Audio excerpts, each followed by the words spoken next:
Hi everybody, this is Dulcy with Intuitive Fitness, Holistic Emergence, Intuitive Fitness. Welcome back. This is my channel on Intuitive Fitness where we will talk about, I'll show you videos and workouts that I do from an intuitive standpoint and not just focusing on building muscle and having girth and being able to curl 20-pound dumbbells, but really building muscles and building a connection with my body that starts at the core and the center and builds outward. And to get there, it means releasing all of the stuff that is stuck in our bodies from years of repressing emotions and living in negative thought patterns and negative habits that all add up and they all get stuck in our body and they create blocks and means for us not to be able to truly connect with ourselves and let alone the world around us. So this program and this channel is designed to really help you get in touch with your body from the inside out and build a physique and build a lifestyle that supports who you are authentically and allows you to move forward from a place of abundance and to thrive while you're here on this earth. So let's get going. So this video we're going to do our last two chakras in this video because there's not going to be a whole lot different in the two of them, and it'll just be easier to cover them that way. So our last two chakras to cover is going to be our third eye and our crown chakra. So these two chakras are really our spiritual chakras. These are what help us connect to the realms above, however you view that, whether it's the universe, God, whatever your deity is.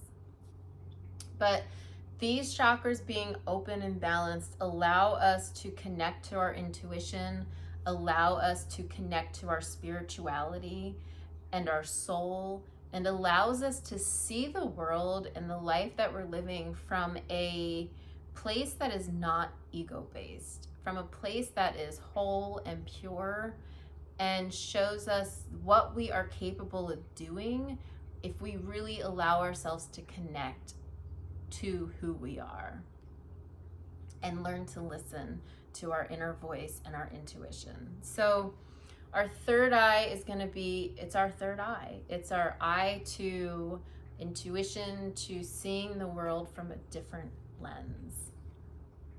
In order to really connect the third eye and to connect with your crown chakra, a lot of that's going to be done for me through meditation and bringing balance to those areas, working my intuition on a regular basis so I'm able to strengthen that muscle. We all have the ability to connect to our inner voice and to connect to our intuition and to connect to our spirituality. Unfortunately, we close those off a lot of times, and that's because of things that happen to us in our life, being told not to daydream, being told to work before having fun.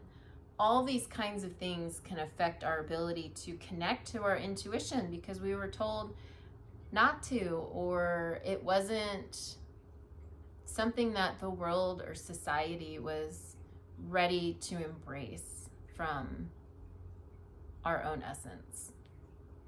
And spirituality could be, maybe you grew up, for me, I grew up going to church that I didn't resonate with. I didn't like going. And I got a very bad taste in my mouth around going to church and organized religions.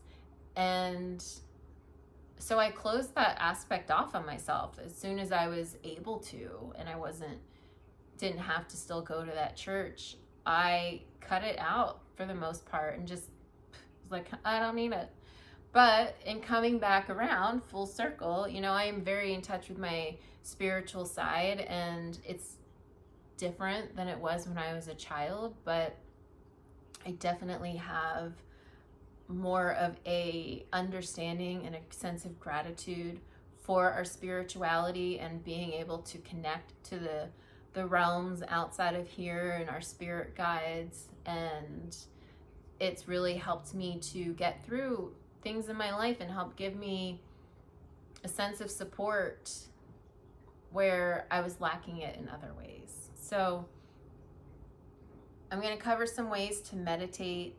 There's your third eye is going to be basically your brow and your forehead area. So one thing I do, again, since I do my face, is I do my brow and my forehead. I give myself scalp massages to activate my crown chakra. Also helps activate your hair roots, so maybe I don't lose my hair as my aging processes begin. But so, okay, meditation.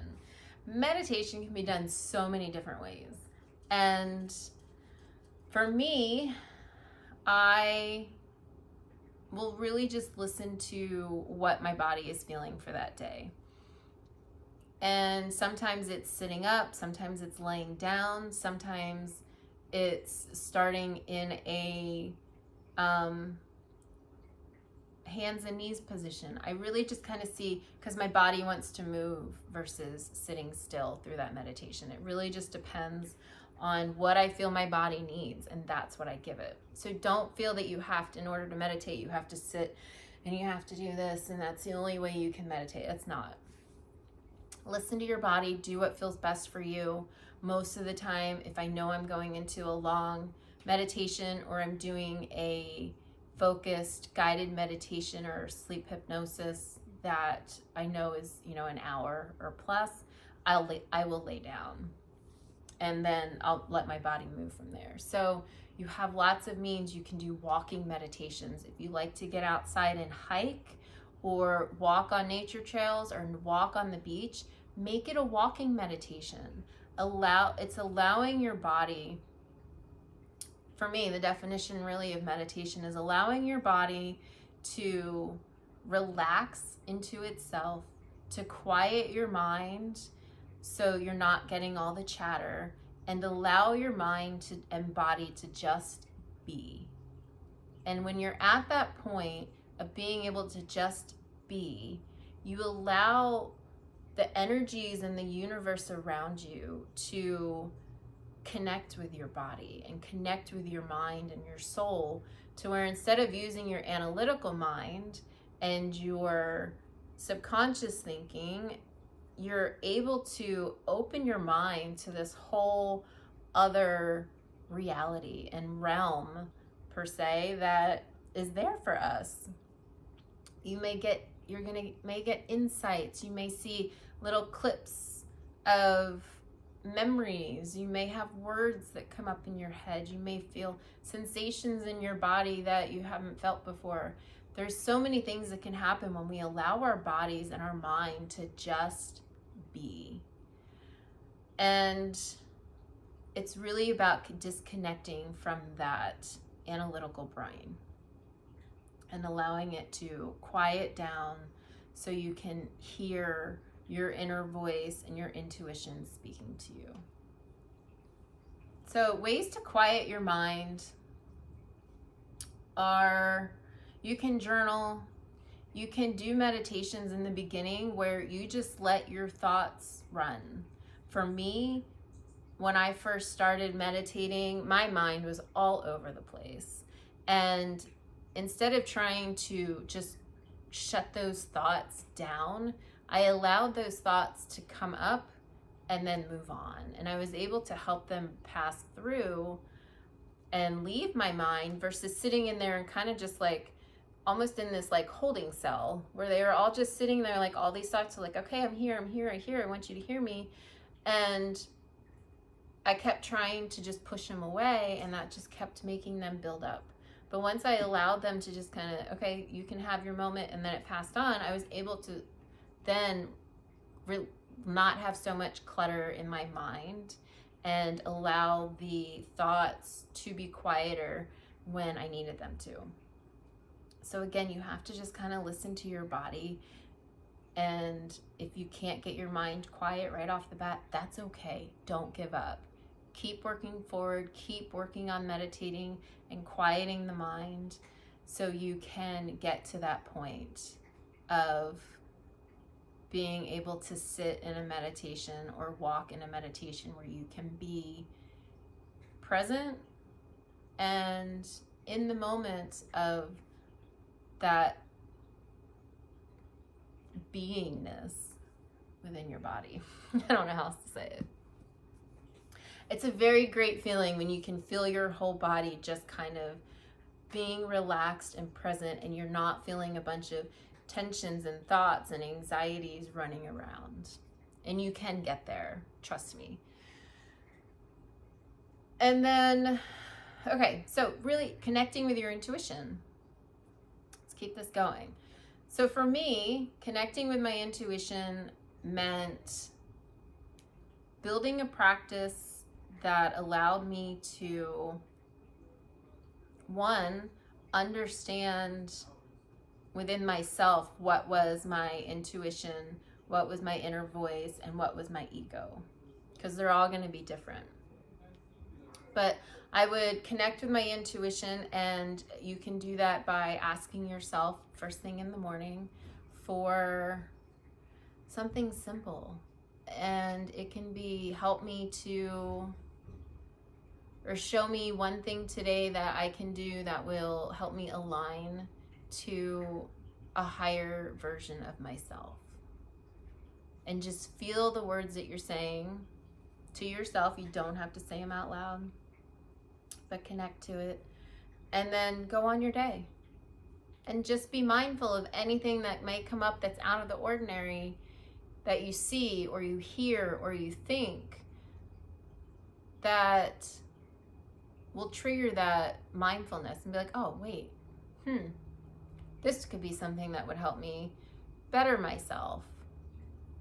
And then that's where you're going to learn that that's your intuition. That's you starting to build that connection to your intuition and the universe around you that is here to help guide you through this life and to help you be and guide you to being the highest version and highest vibrational energy of yourself.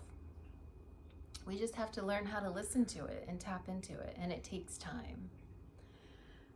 And your crown chakra, from there, as you open your third eye, your crown chakra is going to follow. And that's really building that spiritual connection to the realms outside of us, the universe around us, and leaning into those connections and that support and knowing that you're not alone on this journey. We have spirit guides, we have animal guides, we have our animals that we live with, and the people in our lives. They're all here to help us. And being able to connect to why they're here and why they're with us helps us to grow. It helps us to learn and evolve and change in ways that we probably didn't even know we needed to, or never thought were possible. And the top two chakras, your third eye and your crown chakra, take time to really activate and get present and cleared. And they may not be overly blocked as much as we've just closed them off, and it's learning to reopen them. Crown chakra, if you want something besides just a head massage, you can do headstands, you can do inversion poses that will all help activate your crown chakra as well. And releasing in your crown chakra, you may notice heat, you may notice tingling. If you're in a meditation and you're visualizing, you may feel like, it's the crown of your head is opening and allowing the light from above to come in. There's lots of different ways. There's lots of meditation music and videos that you can find on YouTube that you can help go through guided meditations to help work with these areas. And then we'll talk more on these as we go on, but this is just to kind of get the exercises and the logistics of what we're working with. So this is the end of my chakra exercises for now. We will definitely have more coming. I've got more videos where not only are we going to focus on chakras and areas of our body to work out to help release, but we're also going to bring in affirmations that we can use while in the gym and working out that will help us to balance those chakras, release what is ever stuck, as well as bring up our vibration to a newer, happier version of ourselves. So I look forward to it. I look forward to seeing you. Infinite love and gratitude. Bye.